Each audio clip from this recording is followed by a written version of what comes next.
Smo na novinarski konferenci predsedniških volitev, kjer je, kot veste, zmagal Borut Pahor. Ravno zdaj ga pričakujemo in tu vidite pogled na mesto, kjer se bo. Spoštovani gostje, cenjeni mediji, dobrodošli ponovno v Cankarjevem domu, v medijskem središču Državne volilne komisije, ki je danes zagotovo opravila veliko delo. Slovenke in Slovenci pa smo se v zgodbi naše države ponovno odločali, koga želimo za predsednika republike. Po izidu današnjih volitev bomo najprej pozdravili gospoda Marjana Šarca. Po izjavi bo na voljo tudi morda za 2 ali do 3 vprašanja.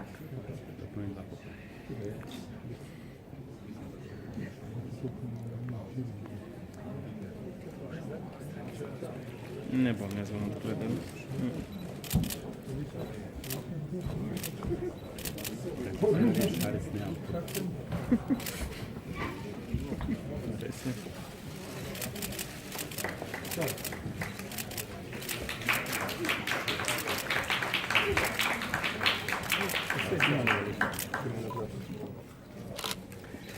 Lep dober večer vsem skupaj, srčno pozdravljeni. Najprej, spoštovani gospe in gospodje, mi dovolite, da se zahvalim vsem, ki so glasovali zame, pa tudi tistim, ki niso, saj so pokazali, da jim demokracija nekaj pomeni in so se udeležili teh predsedniških volitev. Hvala res vsem, ki ste se udeležili volitev, kajti to je zelo pomembno in te navade ni dobro opuščati. Potem se zahvaljujem seveda svoji ekipi, ki stoji tukaj za menoj, ki mi je ves čas stala ob strani, odkar sem 31. maja najavil kandidaturo, pa do danes. Nadalje se tudi zahvaljujem svoji družini, ki me je ves ta čas prenašala in bila z menoj v dobrem in slabem.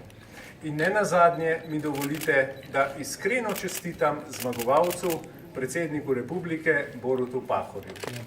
Zahvaljujem se mu tudi za to tekmo, ki je bila zame zelo zanimiva, na trenutke razburljiva in sem izredno ponosen, da sem lahko z njim tekmoval tudi v drugem krogu. Zelo sem zadovoljen s tem rezultatom, ki smo ga dosegli, kajti to nakazuje, da si veliko ljudi želi spremembo. Ko govorim o spremembi, ne govorim o spremembi kar tako, samo da je nek nov obraz, pa smo vsi zadovoljni, nikakor ne. Predvsem se je pokazalo, da si ljudje želijo neke praktične politike. Politika, ki izhaja iz prakse, ki razume potrebe ljudi, ki razume probleme ljudi in ki tudi te probleme rešuje. Res, da smo na soočenjih obravnavali teme, ki niti ne sodijo v pristojnost predsednika republike, to se strinjam. In tudi mogoče bi bilo včasih boljše, če bi se bolj osredotočili na tista pooblastila, ki jih predsednik republike ima. Kajti predsednik republike neposredno zagotovo ne more reševati gospodarskih problemov, ne more reševati zdravstva, ne more reševati tudi drugih vprašanj, pokojninske reforme, pa še česa, kar smo se v tej kampanji dotaknili. Je pa prav, da ima mnenje o vsem tem in da se takrat oglasi, ko čuti, da stvari ne gredo v pravo smer. Spoštovane gospe, spoštovani gospodje, resnično sem vesel, da so ljudje namenili glas spremembi, da so namenili glas človeku, ki ne izhaja iz visoke državne politike, ampak od spodaj, se pravi iz praktične politike. Hvala vsem županom, ki so me v tej tekmi tudi podprli. Tudi njihov glas se je v tej kampanji slišal, kajti želel sem predstaviti tudi probleme, ki jih imamo občine v svojem delovanju, zaradi načina financiranja, zaradi dojemanja včasih državne politike, ki je včasih nekoliko odlepljena od tal in se ukvarja z nekaterimi problemi, ki se ji pač zdijo pomembnejše, ampak ljudem na terenu se zdijo pomembni in najbolj pomembni njihovi problemi in zato je politika tudi tukaj, zato da jih rešuje. Zato sem vesel, da sem lahko v tej kampanji to tudi predstavil in da sem prepričal toliko ljudi. Je pa treba resnici na ljubo povedati, da ta rezultat seveda v odstotkih je visok, v številu glasov sva pa oba dobila relativno majhno število glasov, kajti udeležba je resnično zaskrbljujoča. Prej sem se zahvalil vsem, ki so prišli na volitve. Zdaj pa bi tudi apeliral na vse, ki delajo v državni politiki, da delujejo tako, da bo politika spet dobila zaupanje. Ne bom govoril o etiki in morali. To nima smisla, to ljudi ne zanima. Ljudi ne zanimajo visoko leteči problemi, visoko leteče floskule, fraze in ne vem kaj še vse.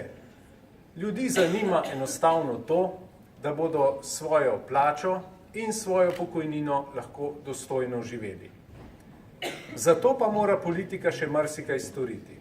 Sam sem v tej kampanji že nakazal, kam bi morala iti slovenska politika in kje bi morala doseči konsens. Se pravi, z bistvenimi spremembami, najprej začenši z volilnim sistemom, potem tudi z reformo zdravstva, s pokojninsko reformo in pa tudi reformo političnega sistema. O tem se bo treba začeti pogovarjati, pa ne samo pogovarjati, to bo treba začeti tudi udejaniti. Kajti volilna udeležba bo tudi takrat višja, ko bodo ljudje imeli občutek, da volijo človeka, ne stranko. In zato bi bilo nujno spremeniti volilni sistem v to smer, da bi bila možnost tudi preferenčnega glasu. O vsem tem sem v tej kampanji govoril. Vem, da je to nekatere tudi motilo, da to ni pristojnost predsednika republike in so mi očitali neznanje. Vendar ne gre za neznanje. Gre samo za tisto, kar vse državljanke in državljani v tej Sloveniji mislijo. Jaz sem to samo na glas povedal. Predsedniku Borutu Pahorju želim uspešen nov 5-letni mandat. Želim, da bo uspešen pri tistem, kar si je zadal in verjamem, da tudi v tej kampanji, ko sva se izmenjala nekatera stališča, sva se tudi pogovarjala, kaj bi bilo mogoče delati tudi drugače in verjamem, da bo tudi tako. Kajti slovenska politika mora začeti delovati z roko v roki, vsaj pri ključnih vprašanjih. Normalno je, da se stranke in politiki ne strinjajo ali pa ne strinjamo med seboj vsem, ampak o tistih ključnih vprašanjih se bo pa treba poenotiti in bo treba tako delati, kajti kmalu bodo spet volitve in če bo volilna udeležba še nižja, potem tega ne bo možno pripisati samo volivkam in volivcem, ampak predvsem politiki, ali je prepričala ali ni prepričala. Še enkrat, iskrena hvala vsem za vaš glas, iskrena hvala ekipi, iskrena hvala moji družini in vsem, ki ste me v tej kampanji podpirali in bodrili. Hvala vam za pozornost, želim vam prijeten večer, kolikor ga je še ostalo in se vidimo v novih podvigih. Hvala lepa.